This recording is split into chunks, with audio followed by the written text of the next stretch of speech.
Hey, how's it going, guys? Here on another episode of Eli and Mike in the beautiful city of Beverly Hills. And we are honored today to have in our presence someone very special and dear to both me and Mike from our youth, from our younghood, when we were just looking at TV for the first time and seeing this beautiful face of an amazing Comforting anchor. face. Guys, Fox News in its flesh right here. If you can create Fox News from a human body, it would be her. Yeah, at least that's how we feel about you. In Los Angeles. In Los Angeles. You're right. So Christine Devine is here with us today. Hey, Christine. Yes. Thank you. How are you? I love today? your energy. Thank you. It's just amazing. We love I appreciate yours. that. Oh my Okay. Yeah, we have this tendency of just being very extra, as you can tell with our Right, colors. Extra. Okay, Thank you. Which you We're cover gonna the fit right in. extra on the news, by the way. I mean, you cover all the urgent stuff That and is true. emergencies That too. is true. That is true. But thank you for being here with us in this beautiful city, and we're just very pleased to have you, and we're excited to see how we play this out today. We talked about how this is going to go because I'm used to being the interviewer, Yes, not the yes. interviewee. Exactly. So I will give my best shot to give full answers There and you not go. divert back to asking you guys questions. Okay. I appreciate love that. it, love But it. you are welcome, and it's an open-end conversation. Yes, so if yes. you do Okay. feel But comfortable mostly doing it, about you. Mostly about you. yeah. And it's not an interrogation. I promise Yes. you. Yeah. There's no one watching this Right. besides millions of people. Yeah. You know. Millions. But you're in the hot Let it be seat. millions. I love Yes. that. That's Yes. great. Millions, All right. Well, you have millions. more viewers than I do. Then. Oh my god. Oh my God, that's impossible. But thank you for saying that. Maybe like on different platforms, but on television and network, you have the eyes, you have all the views. So There love is it. something about local news, especially when there's breaking news. We all turn on the TV. yes. In the minute an earthquake hits, a big one, don't you turn on Oh the my TV? God, Absolutely. With First the thing. fires we to had in it. January, you turn on the TV. Yes. So Yes, that's where we're definitely. really excelling in this day and age because Okay. you can get your daily news in a lot of places, right? Yes, But that yes. breaking news, that live Right. stuff, that's where we're really finding people turning back to Mhm. your local stations. That Yes, makes sense. And you know what? It's so true because even covering the fires that just happened in LA, that was so important for us to tune in and go into, Fox News and see what's going on. And when we see you, we're like, all right, so for one, you already have, how many years have actually you been working in? Yeah, well, just to clarify, I'm on Fox 11 News, which is Los Angeles. As you know, the Fox brand has stations all across the country. There's Got it. Right. Fox New York, there's Fox Phoenix. Yes. We are the local Fox 11 News. And I do clarify because there's the Fox News channel, which has its pro and con viewers. Got it. It's followers and Of not course. followers. Right. And I always make the distinction that we are truly your local news station like anybody else. We're not politically oriented. We don't have political commentators. We have a political show, but from a reporter journalism standpoint. Makes sense. But it's not a talk show. It's not a talk format. And that's what you get on some of your cable channels. That's Got We it. are strictly like a local news station. We have your car chases. We Yes. have your crime. We have your cute puppy. We have your. Yes. I mean, my specialty is the community events and the community. So I love covering Southern California. Yes, love that. And Yeah. Southern California, Los Angeles area, obviously. How do you feel being one of the most populated places where there's people, one of the biggest cities, and you're like the face of it. And I know there are many news stations. Not to take out away there. from nobody, but I'm Right, sorry. But there's so many news stations out there. But when you think of the news, at least here in Los Angeles, it's Christine Devine, and Very you kind. know, and how do you feel about that? Because you're the face of this huge city, Los Angeles. I would say that every station has what I call their OGs, the person Okay. who's been there, Yes. several decades. Okay. I happen to be among those people at Fox 11. Love I've it. been there 34 years. Oh my gosh. Are you even 34 years old? You I'm too? 34. He's I'm just 34 checking. exactly. I'm I'm just checking. So I've Okay, been so watching since I I started was when I was first born myself. Okay. Yeah, right. Exactly. I mean, you're We're still the- 34. We're the same age. We're the Exactly. same age. So Exactly. Yes. Oh my gosh. So 34 years. Yeah, so I had the good fortune of getting a job offer Okay. when I was quite young in the business, not a lot of years in the business, which was overwhelming. I think I cried every week for a year because it was so overwhelming. Wow. I'm a small town girl, small city girl, and to be thrust into Los Angeles. Right. Mhm. And it really wasn't my choice to come here, so it was extremely overwhelming. I kind of said, okay, God, if this is your plan, I guess we're going. Okay. You know yeah. whose fault that is? It's yours because you're so intelligent and you know how to articulate the news. You know how to talk to people, and obviously you do a lot of things with the community. Yeah. So it's your fault in a good way because you're really the reason why people tune in. I don't tune in to necessarily, I want to know what the news is about. But when you have somebody like yourself that can present it, understand it, feel it, and be part of it as a journey with LA, it makes everybody want to watch it more. And now we feel impacted by whatever the activity, whatever the situation was. So it really is your journalism, your business itself. And I think that's what makes you who you are, Well, my parents were school teachers. Okay. And my father was a school principal. Oh, wow. And I always was taught you have to know what's happening in your city, your state, your country, your planet. And so that was a big thing my parents always stressed. You've got to know what's going on. Oh, yes. And so that taps into it. I thought about being a teacher, and then my birth father is more entertainment oriented. So I think I gravitated to the stage concept of television versus being a teacher. But I think it's very important that the information is what's first and foremost and the most important. Oh, wow. Makes so much my sense. gosh. And you said 34 years, and you kind of just, because again, everybody knows you from, working at Fox 11 News. Yeah. And so did you start at Fox 11 News? In LA. Oh, okay. So the way our business works is you go small markets, bigger market, bigger. You climb your way up. I can't really think of anybody that I know who started on TV in Los Angeles. Understood. So in this day and age, the young people will probably go to a school that has a great broadcast journalism school, which means they'd have their own newscast on campus. Got it. Okay. We did not have that, so you did the best you could learning how to do the job. But it's a skill set. Not anybody can do a live shot Right. and turn it in under 2 minutes and grasp the concept of a story quickly.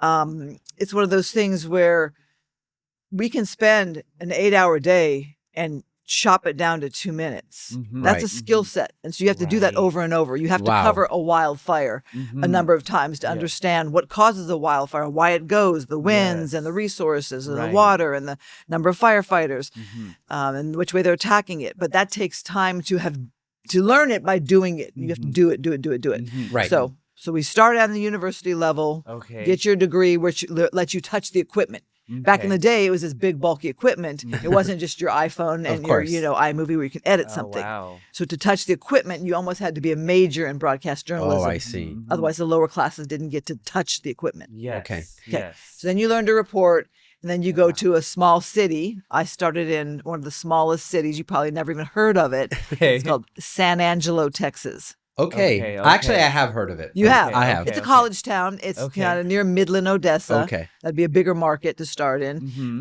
Dallas would be a bigger market. Houston would be a bigger market. And you kind of shift around to these different cities. So I did San Angelo. Okay. That's Then where I you went back started? home to Arizona, where I grew up. Okay. Tucson, Arizona. And then I probably should have made one more jump, like a Sacramento or a Phoenix, but I got a job in LA. Oh my Okay. gosh, amazing. Pretty young, and so Uh-huh. that's why I was scared every day. Oh, Wow. Oh my Well, I mean, you've gosh. done such found so much astonishing work. Let's go a little bit backwards because I feel like we're so far ahead of what's going on now. Yes. So let's go to the roots of Christine Devine Yes, when it all the started, roots, the right? roots. So you brought up the fact that you grew up in Arizona, Yes. and now obviously you're in LA. So what inspired you to want to be a news anchor or in journalism? What brought that upon yourself? Because obviously you said your parents were teachers, Yep. but how come you weren't a teacher? Or what may have created that route for you to be in this industry? So let me back up, as you say, back up. Yes. Okay. So I have my line now so people understand. Birth roots in Brazil. Oh wow. So my mother was in the Peace Corps in Brazil, and she met my biological father. They did not stay together, and a month before I was born, they parted ways. Understood. Okay. Wow. So she returned to the States, Buffalo, New York, back home, Okay. to have me. And I grew up in Buffalo with family for about 2 years, and then she relocated to Arizona, Got it. where she had gone to school. She went to U of A, I went to ASU, but Okay, another okay. story. So I say birth roots in Brazil, born in Buffalo, raised in Arizona, career in California. Oh wow. Wow. Oh my God. Okay. That's like a book. yeah. I mean, There might be a little book there. Yeah. I am sure of it. Yes. I'm sure. Definitely. So then most of your life you grew up in Arizona. Yes. Okay. I was 2-3 years old. Okay. And then how was it growing up in Arizona? Was it you and your mom? How was your upbringing? I'm sorry, how was your upbringing? Yeah. Was it like more of a was it a rich upbringing? Was it a poor upbringing? Like what would you describe it as? So when my mom parted with my biological father, she was a single mother. Mm-hmm. But I had my grandparents and lots of family in upstate New York. Okay. Small town. Yes. It's called North Boston, New York. You've never heard of it, trust me. It's outside of Buffalo. There you go. And so when she moved to Arizona, it was just her and I. So single mom, school teacher. So I would say modest lifestyle. Got it. Okay. Then she married another former Peace Corps worker who had been in Africa. And so he was a school teacher also. So you can imagine the salaries of school teachers Got back it. then. Okay. Not poor, obviously, grateful to have employment and probably health benefits. Right. But we were in the middle income, you'd say. Of course. Okay. Got it. Yeah. Oh wow. And so growing up, middle class and kind of like Eli was saying, did you ever like see visions in your head or think that you would have cameras in front of your face and you would be in front of millions of people? Like, how did you come into this world of wanting to be a newscaster? So my mother is not a stage limelight person at all. She's a Peace Corps volunteer in the favelas, the slums of Brazil. Wow. Oh, wow. Okay. Yeah. Wow. Okay. That's part of the book. Yeah. There you go. Yes. Okay. And my father also, he was a Peace Corps worker in a tiny village in Tanzania, Africa, as a teacher. So these are not limelight stage people. These are not fashion people. These are not pink hair people. Yes. So where do I get that is the question. Yes, that's the question. That's the biological father. That's the genetics. It's crazy because I always knew a little bit about him, but I'd never even met him, seen a picture until 2 years ago. Okay. Oh, goodness. Oh, yes. I think this is one of your stories that you have kind of posted to the world recently. A little bit about it. And if we could talk about that. Yeah. So when I say my mom cut off ties, she cut off ties. Okay. Completely. Right. So obviously the relationship between your biological father and your mother severed it for some reason, which maybe you don't understand at this point. Maybe she never told you, but there's something there, and that's maybe one day you'll discover it since your biological father, I assume he's alive, right? Yes. Okay, good. Or maybe you were saying, that all this kind of the limelight kind of comes from your biological father. Right. Okay. So I always knew a little bit about him. So he was, among other things, but he was, when they met, a dancer on a TV show. Think like Solid Gold. Oh, okay. Think like American Bandstand. Yes. So he was a dancer, him and his brother, on a show. He was also in the military. Okay. And they met at a club.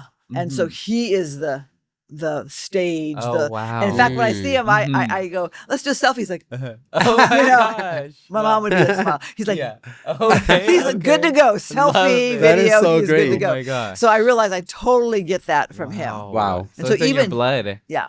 So even young, I would put on little dance shows and little performances. No way. Uh-huh. Oh my god. I love that. Yeah. So basically, but did you know that he was like when you were younger?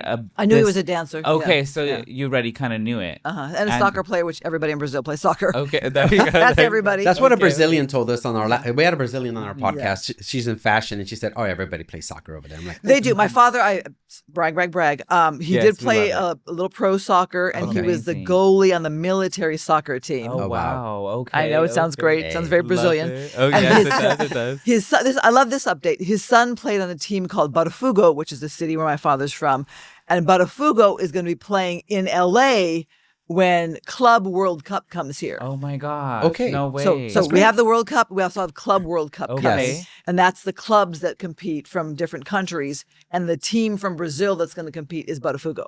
Oh my Ain't god. that No something? way. Yeah. So they'll be out here, Yeah, and that would be. they play at LA. Oh my god, amazing. So then that would be your brother.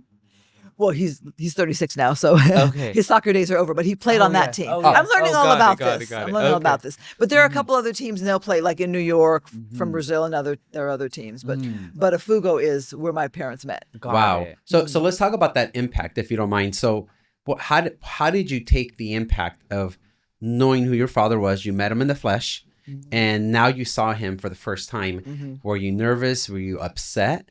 Were you happy? What were the feelings like? So when we found him, it was in August not last year, the year before. So we found him through his son. Well, Okay. actually, the long story short is my Yeah. mother was diagnosed with terminal cancer 2016. Oh my I come goodness. home one day, she pops up Facebook and said, "Here's a picture of your father." I'd never seen a picture. Oh my God. Oh wow. Right. Without it, it wasn't going to you. It was just on Facebook, and then She looked him up. She looked him up. Oh, okay. And All these years. I was about to say, right? yeah. I'm like, oh, okay. And also you Yeah. being somebody that, digs deep into stories, this is not something where you personally went to go look for him. I had Googled him and nothing came up. Okay. Mhm. She found him by using a middle name. Brazilians have like 4 names. Okay. And so that's how she found him. Mm, The family always had kind of shut it down. Like, Mhm. we're not going there. got Mhm. it. Let it go. Yeah. So I just yeah. never It had kinda the, just the support Mhm, to push mhm. forward. So that yeah. gave Typical me, family, right? it's a longer story. Yeah. But, Love it. but when she did Yes, that, I finally okay. saw a photo. And I always assumed I looked a bit like him because my mom Mm-hmm. is Caucasian and very light skinned. Okay. She's German. Think German. Oh wow. okay. Okay. So, yes. and I look like what? Uh-huh. Latino, Uh-huh. black, mix, Uh-huh. all that, right? Mhm, So I mhm. knew I had some look of my father. Wow. I Got didn't it. realize how much, when you see us standing next to together, you can tell I'm his daughter. Oh my Yes. gosh, that's amazing. Wow. Yeah. I'll have to see the photo. So, and Yeah. rest. I mean, God bless your mom. And Yes. everything that you had to go through with that, because that's tough. Terminal cancer. That's oh Mm. my goodness. I can only imagine. But at the same time, you must be getting so many feelings. Your mom telling you about herself, and then your dad getting pulled out of nowhere. I mean, Well, the thing is, she didn't say much. We just looked at the photo like, oh, okay. I thought he'd passed away because he didn't have a big social media footprint, Mhm. only to realize people had kind of drifted from Facebook at that time. Right. mhm, mhm. So he hadn't posted like in 3 years. I go, oh, he must have passed away. And so we let it go. My mom passes away. Her girlfriend, peace, rest in friend, peace. who was also in the Peace Corps, one day said, we're going to go find that family because she would still go back to Brazil. I'm like, really? Okay, well, I'm thinking you're in your 80s. I better let you do it now while you're still willing to do it. Oh yeah. And so she went and found the family for me. Oh my gosh. No Yeah. way. Wow. So Yeah. you're in front of your dad, right?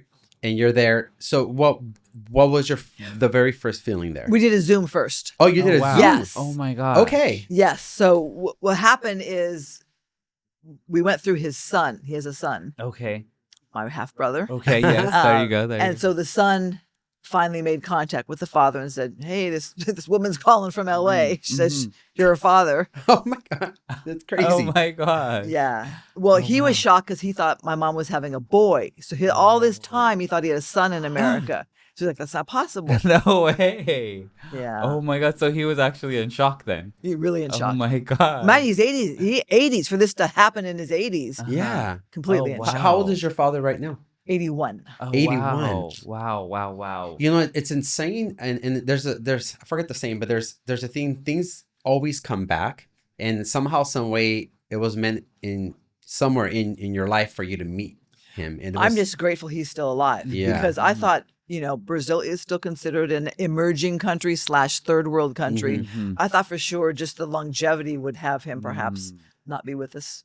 Of course. Mhm. But to be 81 and still alive and be able to communicate with you, that's a blessing in It itself. is. It Just to know that is. that's happening. Because obviously you don't know the situation that happened with your mom and dad back in Yeah. the day. However, he opened his arms and now he's communicating with you. Yeah, so we did the Zoom because they called me one day. Oh my gosh, I'm called from Brazil. Oh my And god. I said, let's make an appointment because Mm-hmm. I'm running out the door. Right. So we right. did it with like this, all these Uh-huh. cameras set No up. way. So I could document that first seeing each other. You Oh can't my recreate God. that. Wow. So we had little cameras all over my office and I captured that Wow. moment. Oh my gosh. That's cool. And can we ask you what your reactions or what your feelings were? It was the whole thing's been wonderful. Okay. Wow. I've had a great experience. Wow. I know not everybody does. Mhm. Right. Honestly, he feels like I'm an angel that fell out of the sky. Oh, see, that's oh nice. my god. And I know not That's everybody gets amazing. that. Wow. I literally can do no wrong with this man. He Oh my thinks I'm just God. God's gift to the Oh my planet, God. which I'm gonna cry. it's really Wow. amazing Yeah, because yeah. I think he feels like my mother's family, her family, whatever the story is. Quote, I use the word kidnap me, but he Mhm. says they took you. Yeah. I And see. So Uh-huh, they took you from me. Mhm. There's a story there, and hopefully one day you find the real truth in there. But if I not, may I mean, never.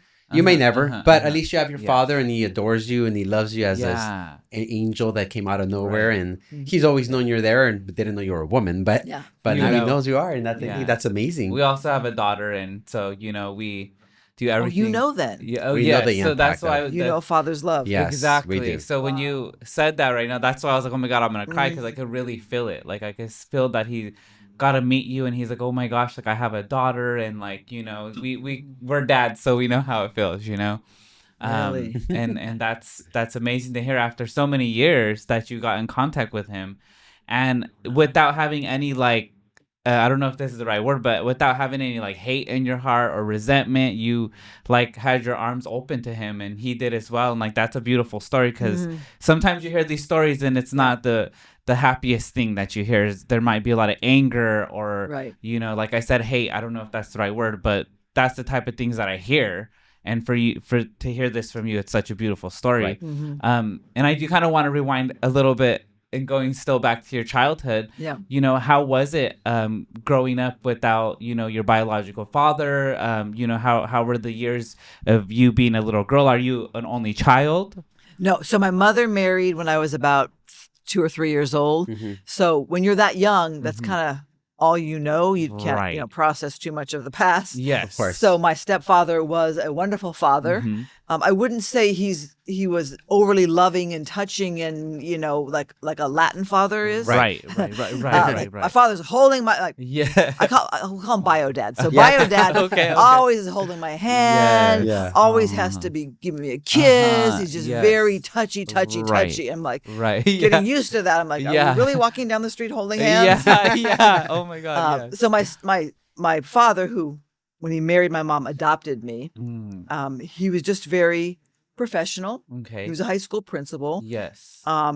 Responsible. Mm-hmm. Got the job done. Very Yes. serious. Right.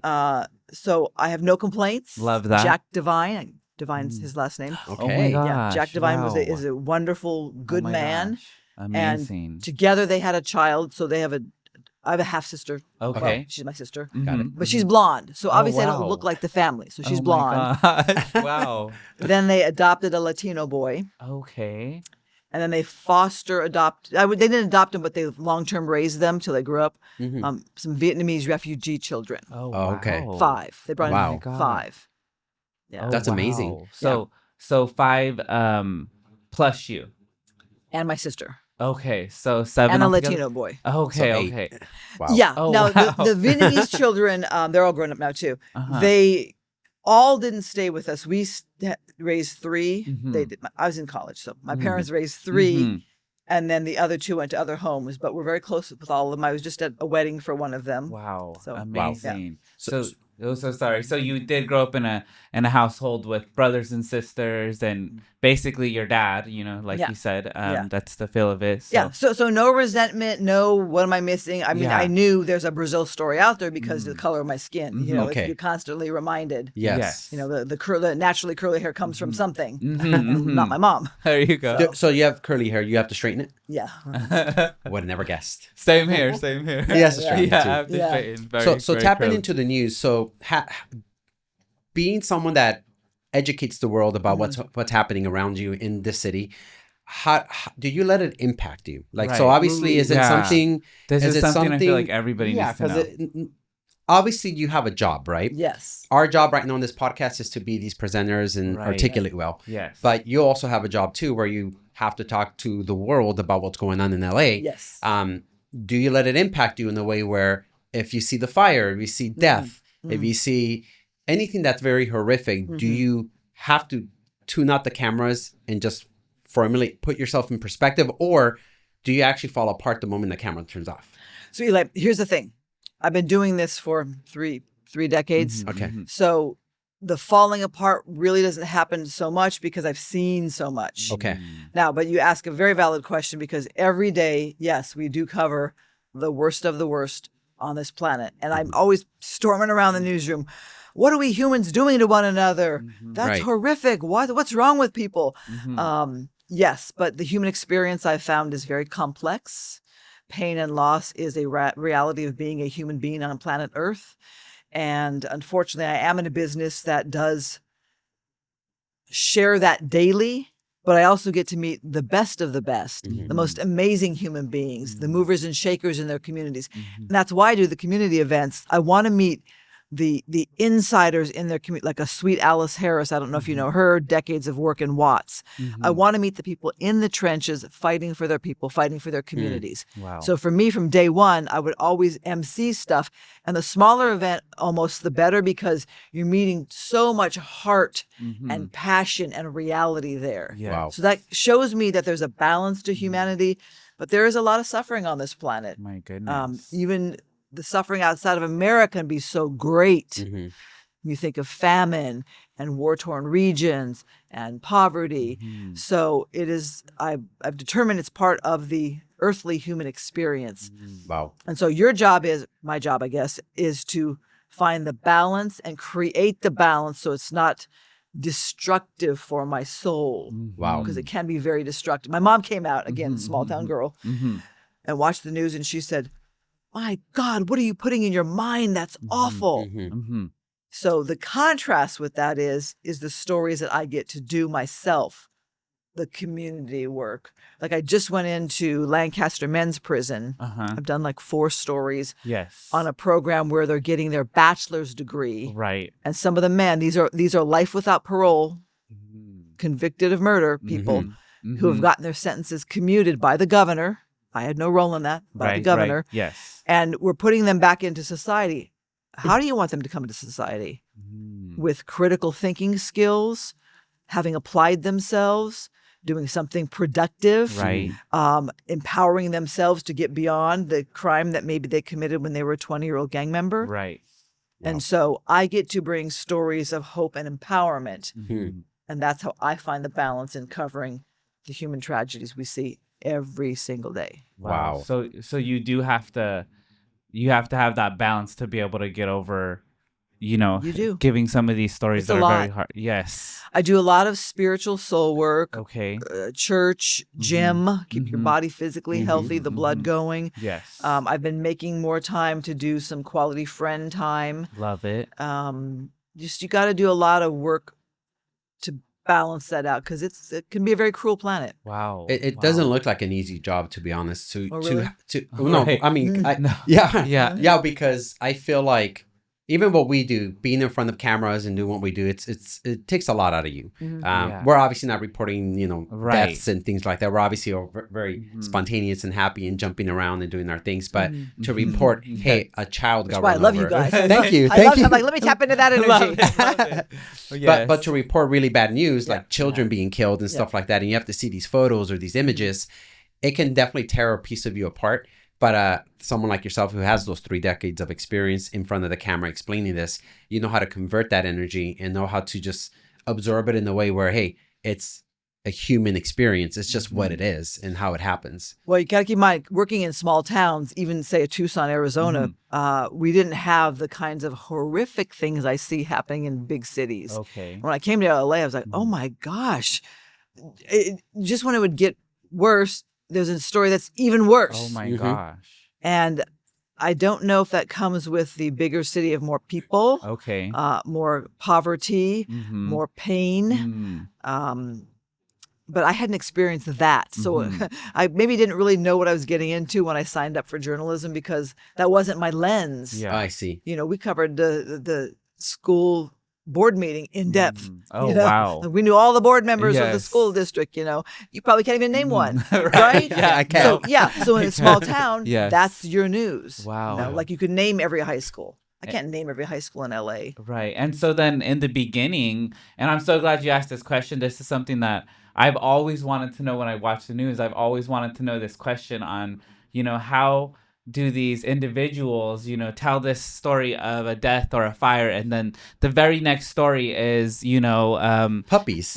Puppies, or have you visited your local, donut shop that just opened? And I'm just like, And he'll sit there You and know? all like, how did it just transition like Yeah, that? Like you went from the worst thing you can imagine to look at this cute puppy eating this Well, treat. let me defend us real quick. No, I love. No, No, I want to yes, hear this. yes. I love this. So in our newscast, let's say we have an hour newscast. yes.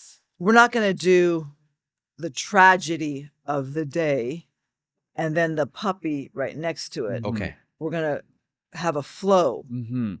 Mhm. So your puppy might be at the end of the newscast. Got it. Okay, so it's not quite you're going tragedy to Allah. Yes. But correct. if you're summing up a day, we're giving you, I feel, a flow of a tragedy, a breaking news, Right. politics, weather, sports, what's happening at SoFi Stadium, Lakers playoffs, Yes. puppy. Right. I love that. Right. I love that explanation because obviously us not knowing, we just maybe most likely what people do is they watch because emergencies, everybody, as much as nobody wants to see somebody getting killed or shot or fires, it's the first thing we want to see. We don't want to see it, but we want to see it. More of like what's we want to happening. know, I think, like the knowledge of like information what's going on. Right. And then, but then you're right. Like when it goes to that, we obviously mentally aren't ready and prepared to transition from that to that. So that makes absolute sense. Yeah. I like how you explained that. I'm hoping that in covering some of these tragedies that there can be change coming from it, awareness coming from it. Sometimes it's just covering the realities of the planet. Yes. And I know sometimes people say, oh, local news, there's so much violence and tragedy. There is, for my taste in life, it is part of, I guess, the format of covering what's happening in your city. Right. But we do cover a lot of other things that maybe that thing really stands out. Yesterday was a big day of a lot of protests over the county budget and the city budget, and today's May Day. So it's kind of a lot of protests in this period of time. Yes. You're going to have a lot of your graduations coming up. So you'll see a lot of graduation stories. But if there is a big breaking news, it's also easy to cover breaking news because you just roll up and you quickly shoot it. Right. Makes sense. Visually, we're driven sometimes by things that are visual, big fire. Right. But for me, the stories I bring are never those stories. I'm not a field reporter. I'm not a straight news reporter. So for me, I get to do the specialty stories that some may think they're, they go towards the mid 3/4 of the way in the newscast. Who cares? Right. I care. And I think that the people, small or not, that get the story done on them, I think they care. And if we can provide, I always say on the newscast, stand by everybody. The positive story's coming. The hope is coming. My story will be up in like 30 minutes. There you go. I love that. And actually, you're the perfect person to be in that role because when we see you on television, you actually are sitting in that chair, ready with all your makeup on, looking amazing as you do. And your presentation is always on point because you have the experience. Versus those that are working in the field, it's rainy, it's snowy. I mean, accidents, I've seen situations like that on TV too. Oh my God, hopefully they're okay. And it's nice to see that you've built your career to be in that seat. Because it's not easy. I think I always ask them, like, it must not be easy for her to just be sitting on the seat. Because even for us to be a podcaster, to be podcasters, we have to have something that have leveraged us to get here. We can't just be nothing and start from nothing and be like, oh, let's just hope people watch us, even though that can happen, but we're talking about years in building. But you're in the same boat. You had to build your way there through school, through experience, through the dealings of the stories you've had to create, and now you're in that chair. You do, because I remember I first came and I was the weekend anchor. So that means you're 2 days anchoring, you're 3 days in the field, which I think is perfect because you're doing both. So there was a fire and I was asking these questions and the photographer said to me, haven't you ever covered a wildfire? I'm like, no, I've never covered a wildfire. Oh, wow. Because I came here at 25 years old, Right. And so there is a skill set, and pretty much now you go to wildfire, you can ask the same 10 questions. Okay. But if you've never covered one. Got it. And also just having your the way you present it, like we just show up on camera here on our podcast and we just be ourselves. Right. I feel like you have to have different ways of explaining the news as well, and to also have the viewers to be comfortable in their mindsets when they're hearing these stories. I feel like you have been able to perfect that in a way where I could watch the news and you are telling the story about a fire and you're giving us the information that's needed, but also like a comfort feeling that we're just like, okay, like I could stick on this channel for another 5-10 minutes, even though the story may be so crazy, because the way you explain it and your personality and your energy, that's not something that everybody has, and you definitely have that. I think what we found is that there is a comfort with that person who's been there for a long time. And if you watch any station, they have that person. Yes. That you can probably flip and say, oh, yeah, I've seen that person before. Yes. And I think there is a comfort in that. And what I think maybe even subconsciously it tells you they've covered it enough to know what they're saying is probably truthful. They know what they're saying. Yes. They have the context for it. Right. And I find myself feeling valuable in that in our meeting, I can say, well, wait a minute. We covered that last week. Or is this the story that is tied to such and such? Yes. Is this the same guy from back 2 years ago? Oh, we covered that 10 years ago. Like we just had a story on the high-speed rail that they're trying to build from San Francisco to LA. We used to cover that extensively when it first came out. Somebody new to the market doesn't remember that. Right. So I think there's valid points in having your person who's been there for 30 years, who was actually there for the 1992 Rodney King riots. Right. Yeah. I find the news to be, there's gossip, and I find the news to be like sophisticated gossip. I know maybe it sounds weird, but it's a necessity. I feel like the news just can't go away. Like we have to know what's happening to our city, what's happening around us, what's happening with crime, what's happening with the morality of the world. Is everybody happy? Is everybody wanting to stay in Los Angeles? What's going on with strikes, right? Like what are happening, things that are happening right now. So I think there's this necessity for it, which obviously drives your business, which is you being the anchor. And I think that's so important for people to know, because a lot of people, I think today, because back then when we were younger, we were watching all these things on TV. Now, people have different access points. They can go on YouTube. They can go on social media. They can go on different things to just see what's going on. And I think that's so important to capture, because the world shows news so much more differently now. But everybody needs to know still. What I like about local news, and what I feel is important about it, is that you're getting fed an hour, half hour of what we believe are the top stories of the day. And many stations you'll see have some of the very similar stories. So obviously they are the top stories of the day. And then they'll have their specialty stories that are independent.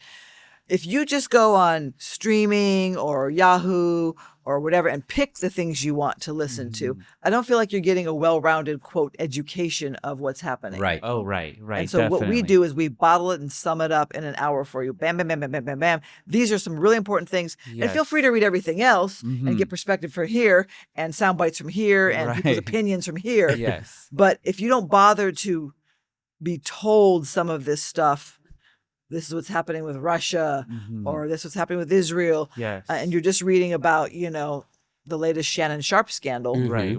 I feel like you're missing important information. That makes sense. Definitely. I agree. Did you always want to be in journalism? You did. So even when you were, let's just say you were 5 to 10 years old, you were like, I want to do this when I grow up.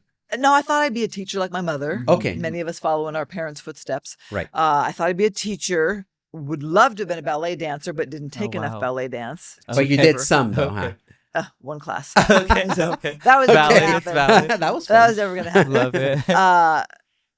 And then I decided in high school, we had a little news station in high school, and we had like a piece of paper behind us that said anchor desk. No way. Do you have a photo of that stuff? I do. Oh my God. How cool is that? do. So Memory. amazing. Oh my God. And yeah. And go ahead. So I worked on the school newspaper, and so I decided then I wanted to be in journalism, because you're like being in school. You're learning every day and you're reporting every day. It's literally like being in school. I love that so much. And this is kind of like, have you ever seen the Jeff Bezos picture with the Amazon behind him? He's working in his garage. And I've seen old footage of him. Yeah. And so like now he has a whole giant, Amazon company that he has, but it started with a banner right behind him that was selling like books. Yes, exactly. And you kind of have like that, a little bit of a story like that, because you had that banner behind you, and now you actually have the Fox News right behind you, the real one, and the cameras. Well, another thing I also say, for me, and kind of advice I give to people, for me, yes, the doors just kept opening. Okay. High school journalism, high school paper, Went to Arizona State University. Go Devils. Hey, Oh shout my out, God. shout And out. it was their broadcast journalism school. Now they are among, if not the best in the country. Wow. So back then, still Oh, building. wow. Yes. Wow. And just the classes worked out. And then I got a job right away, small market. Mhm. And I went to go be the weekend anchor in San Angelo. But by the time I got there, their main anchor was leaving to go to Beaumont, Texas. Oh, wow. And so I got to come as the main anchor. Oh my Wow. gosh, So amazing. the doors just kept opening. Okay. Then Tucson, I got to go back home, and then LA. So I'm like, all right, God, I guess we're doing Okay, this. love that. Love You also that. have that voice, though. I mean, have you ever noticed how you speak? Yeah, the sound It's like has this. it's a celebrity voice. I don't know, like Well, beyond that, you have It's like a- this soothing way of Yeah. explaining things. I don't know if you know this because we're the ones watching you, Right. but your voice is very unique, and it's I've had people say that. I don't Yeah. understand why. And like sometimes I'll be like, say at the nail salon in Yeah. a hat with, literally undercover. uh-huh. People say, the voice. I know the voice. Yes. But maybe I've been around long enough for that. It could be that. It could be like the sound of like. I mean, I'm just gonna make fun of this, but like the sound of your mom or your dad when you were younger, because if the TV was on and you were in the background, and as you grow older, you're like 5, 10, 15, 20 years old, that's like hearing a nurturing sound. So to me, you sound like I know you. Yeah, Like there's an it's experience, like there's am- history there. It's amazing to hear you in person. It's like your voice How is so. funny. It is a soothing voice. It's is like a Okay, soothing all right. voice. You know, I get it. Okay. John Phillips from the radio. Uh-huh. He came to our station, and I was freaking out, like, "Oh my God, the voice!" Yes, Because he's okay. on the radio. Yes, Yeah, that's yeah. how And we just feel. to see him standing there. There yeah, you I go. get it now. Yes, I we get it, feel I that. get We it. feel that. There's like a what is the word? It's a- Nostalgic. Yeah, very feeling. nostalgic sound. Yes, like Yeah. hearing your voice is so nostalgic. you probably won't get it, but on this site, since It's we're a the, very- we're the listeners, we're the Yes, viewers. Yeah. Right. We I think you have understand. like one of the most famous voices ever, if I could just say. Like, Really? Yes, Yeah, for sure. It's so. It really is. It really is. Oh and my So God. so let's Um, let's touch base also yeah. on. And I'm sorry. Let's Okay. touch base also on some community work. So Wednesday's Child. Yes. So that is something you cover Wednesdays, Right, obviously. right. So do you actually record Wednesdays those activities, or how do you do that? So COVID really was a setback, but Yes. for many years, since 1995, Mhm. we did a story called Wednesday's Child, and it showcases children in foster care who need adoptive homes. Mhm. The idea is that children will go back to their birth families. That is the hope for reunification.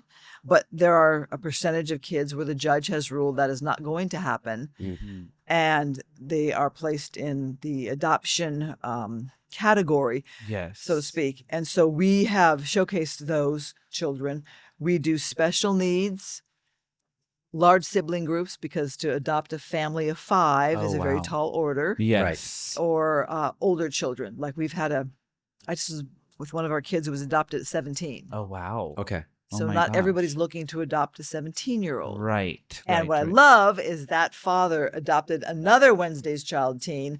And this kid, Franklin, just told me the father's adopted like 5 or 6 more. Oh my Wow. god. So there are those people who are looking for the non-traditional concept of building family. I think that's so. That's yeah, Actually, I have a really quick question. Did you? Because it seems like you have some of this in your life that you were explaining to Well, I us understood before. it. Yes, you understood it. Yeah. Did you bring this program, this Wednesday's Child series to Fox? No. Okay. Okay. In full respect, it was done at another station. And when Got that it. reporter retired, their news director was now at Fox, and DCFS LA County approached Fox 11 and said, "Do you want to pick this up?" We said, yes. It didn't get a lot of traction for the first 5 years because people didn't know what it was. Right. We started getting more creative with our shoots. Instead of just every day at a park or a Chuck E. Cheese, we'd say, "Hey, kid, what is it you want to do when you grow up? You want to be a police officer? Okay, we're going to go down to LAPD and do a ride along. Wow. Wow. You love basketball? Let's go to the Lakers practice and hook up with Kobe." Amazing. So we had really neat days, dream days for these kids. Like the kid Franklin I just had lunch with. He's now 30-something, 36 Yes, maybe. I saw that. Oh, so It great. was so beautiful Oh, to see yes. that. He was in the Marines, Wow. and yeah, he's Goodness. wonderful. And you met him when he was 17, 17. 15, 17. Okay, Oh, yeah, and yeah. now he's in his 30s. All grown. Right, yes. I saw the 2 pictures next to each other. Isn't that neat? that's We keep in touch. so beautiful Yes. that you guys keep in touch. And Yeah. and I think it's beautiful, too, that you had the, the life where you came from your parents adopting and Yes. having, did they also have foster children? It was more adopting. Well, when they adopted my brother, my brother was really the inspiration for my heart with all of this. And I'll tell Okay. you why, because Please. he came at 8 years old. By then you formed a lot of your ways already. It was Yes. not an easy placement in our home. I don't think we were the kind of family he wanted. He was a sports wow. kid, and we were Yes. kind of a bookworm kind of family, Okay. and 2 girls, Yes, you know, my sister and right. me. I think we were not the dream family for him. Got it. Got it. Sad to say that he did fall into drugs, Okay. Oh. but he also might have been exposed as a baby Mm. Oh, because I his see. mother was in prison Mhm. when she had him, and I'm told she was a heroin addict. Got it. Mhm. So who knows what exposure he had. Of course. Yes. A lot of pain, bouncing around from foster families, and Can imagine. being torn from his grandmother's home, Right. and Oh my gosh. right. So he had a lot of pain, and I'm understanding now the pain of what it must be like to be in foster care Mhm. and to go to strange homes with new rules and Right. strange people. Right. And even when you're adopted, we don't feel like you're supposed to come into this new family feeling grateful that you have a home, because you have to explore a lot of your own pain and loss and suffering and get used to somebody new who has rules you may not be used to, and Right. their fun might not be your fun.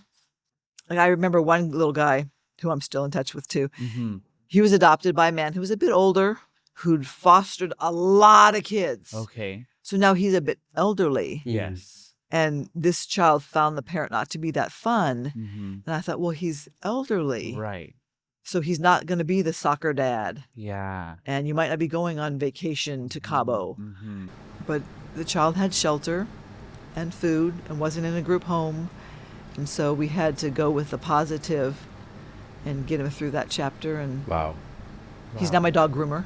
Oh wow! There you go. Okay. He's got a okay. job The now. connections. Yeah, I like he that. works for a dog Oh groomer. my gosh! Wow. So aside from obviously the anchor work, you also run your own foundation called the Good News Foundation. That's old. That's old? Yeah, Okay. that's old. Okay. Okay.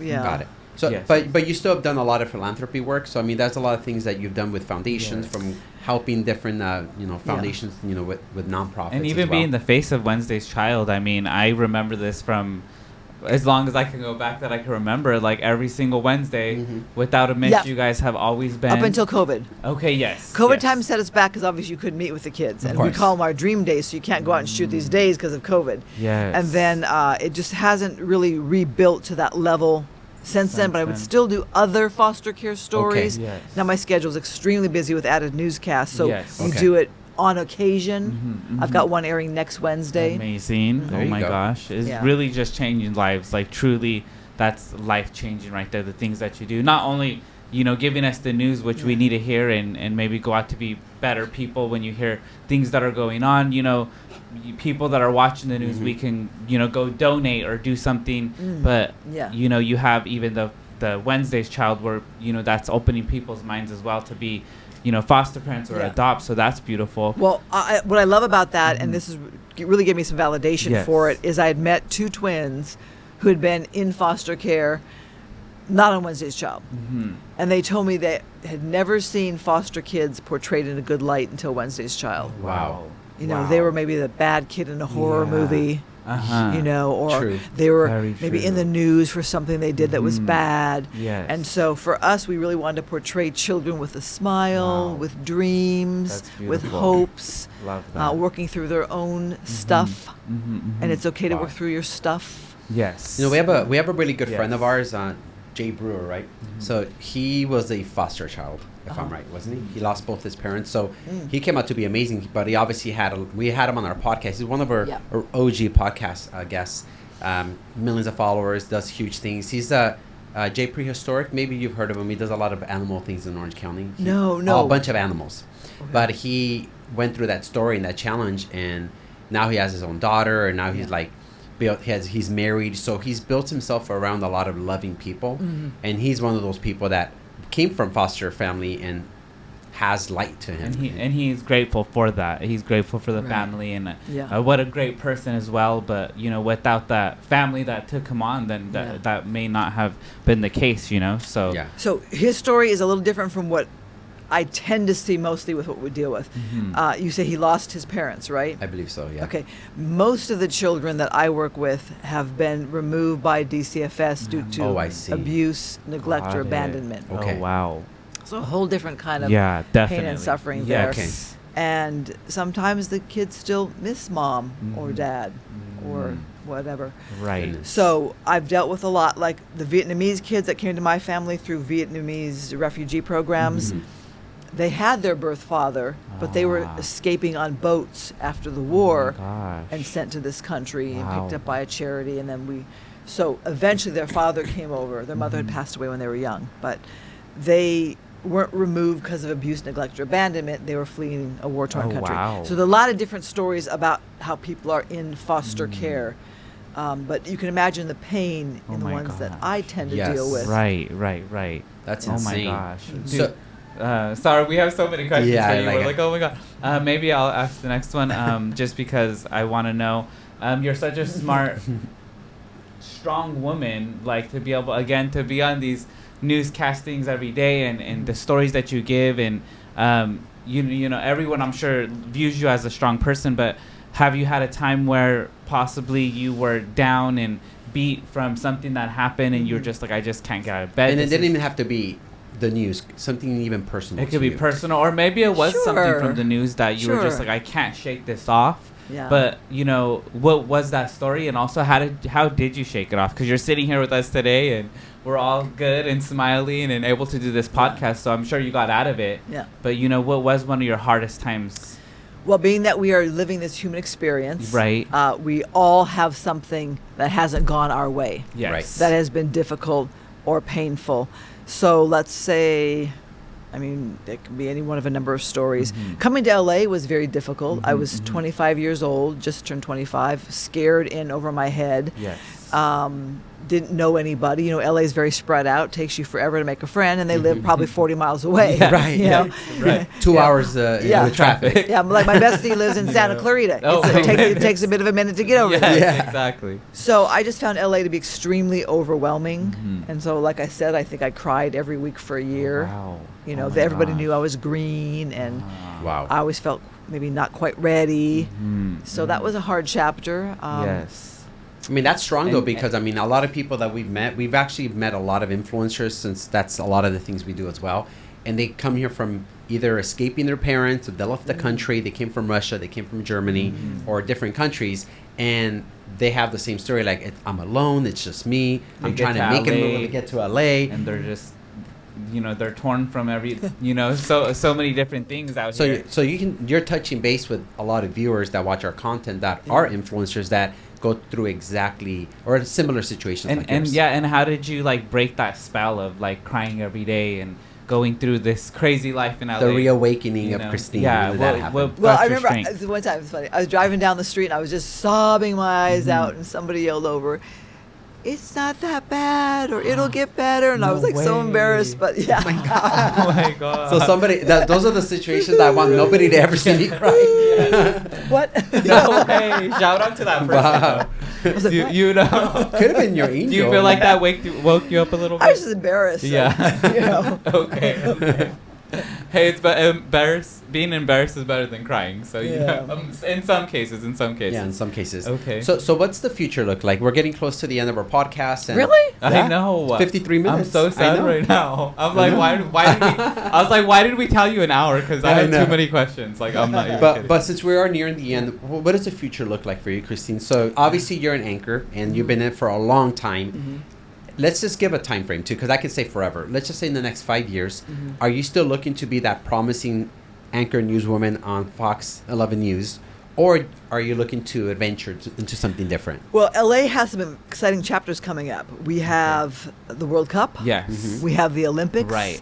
So I kind of want to be here for those You know? exciting things. Yes. Now, obviously, finding my biological father, my heart is in Brazil right now. Oh yes. And if for some reason I were to win the lottery, I might have to move to Brazil Okay. and start my own little network Sorry, there. Fox. Oh wow. Or Yes. do specialty stories. Right, But wait, Um, is Fox in Brazil as well? Do they go out there? No. No, it's all country. Global. It's called global. Okay. But Global. my father's going to be 82 in about a week, and so he's not going to have a lot of time on the planet. Makes sense. So if I could drop everything and run and go be daddy's little girl for the next 5 to 10 years, and be a baby, a child, a newborn in Brazil, I would love to do that. That's cute. But also having a job, I'm now one of those like immigrant families that is sending money home to my family. You know, type kind of concept. Yes. So, again, it's an emerging country, so a little assistance is, helpful. Yes. And father's a retiree, so if I can pay his dental bill,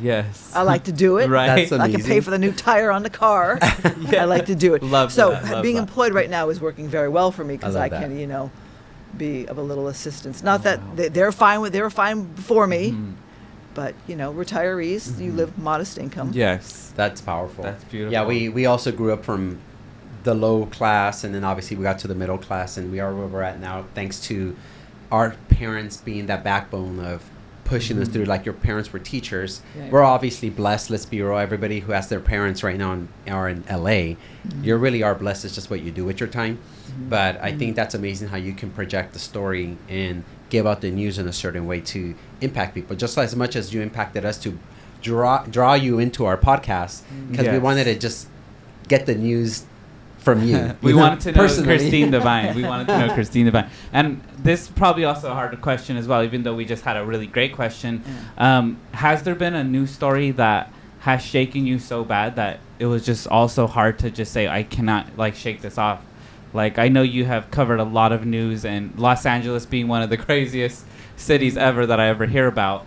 Is there one of those stories where you just were like, I think the 92 riots really stick with me because I was then a street reporter, so I was out there in the thick of it during the riots.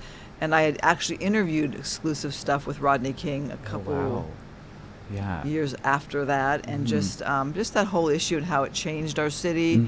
Remember, that was the first, kind of,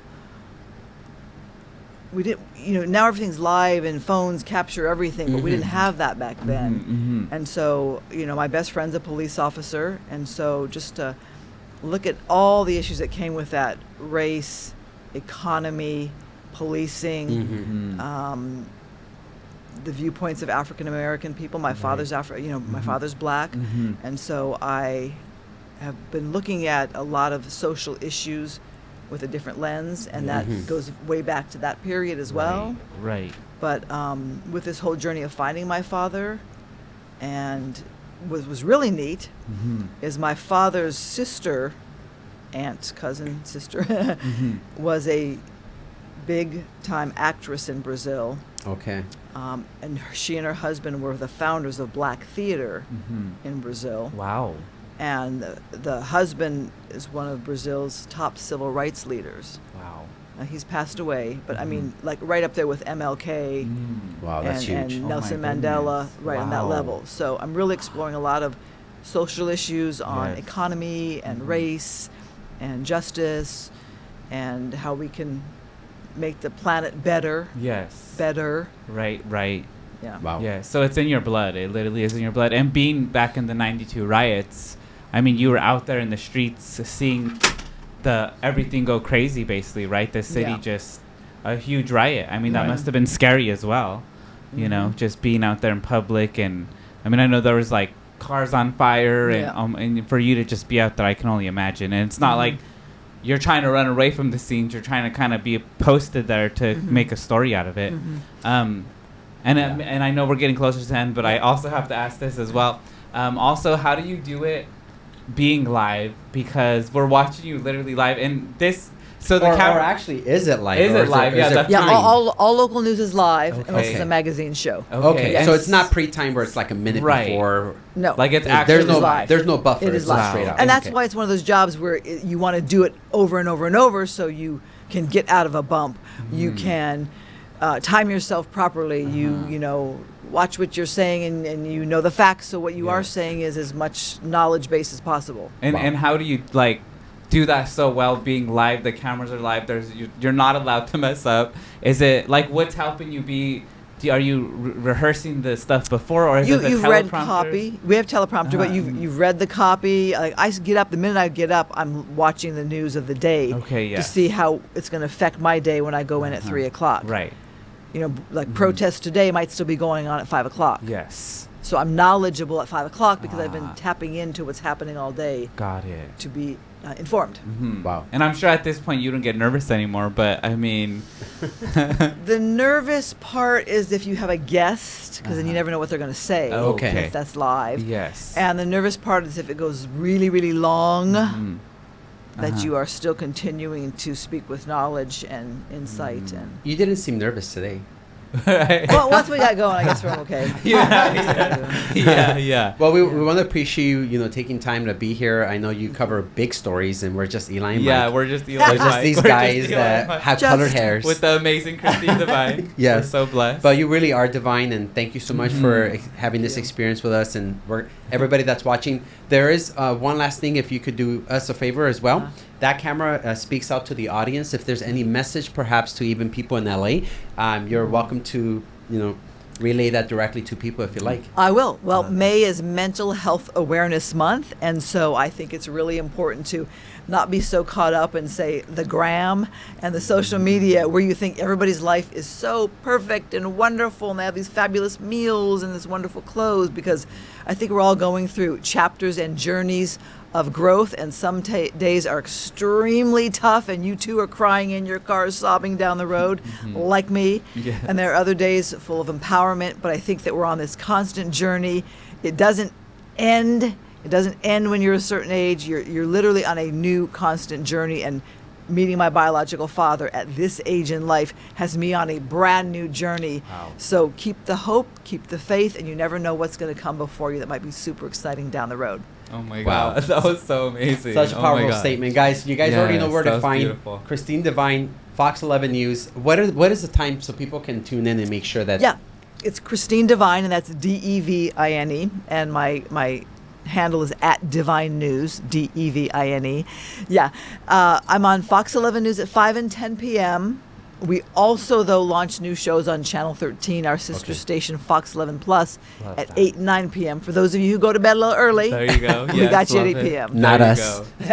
go. We Well, fall I'll asleep see you late. at 10 p.m. Yeah. Yes. We'll see. So when you look at the camera tonight at 10 p.m., wave to us like, Eli and Mike. my God. Yeah, I know you're Or I watching. could come in with pink hair. Oh, yeah. Yes. You might have pink hair tonight. Oh, wait, that'd be great. I'll see you in a pink wig. Now I'll know. gosh. Now I'll know. Oh my God. Christine, thank you. It was a pleasure. Thanks. A We lot of appreciate fun. you. You all are a lot of Thank fun. you so I much. Thank you just so much. love the positive energy Thank that you you. bring. We And you just appreciate it. radiate sunshine Thank and you. light. Wow. And Oh I my just God. think that it's very contagious. Okay, Very awesome. contagious. Eat it Thank up, you. eat it up. And you do too. So thank you for everything you do, changing the world truly. Oh, my. So Yes. thank you. The pressure. Thank you. Yes, The pressure. right? Guys, thank you so much for tuning in. We appreciate you guys. Expect those 3 reels out. Hopefully, we'll be able to collaborate on that, and then we'll roll out the full podcast on Sundays. Maybe in the next 2 weeks, we should have that rolled out on YouTube. Love it. Thank you so much, Christine. Bye, guys. Love you.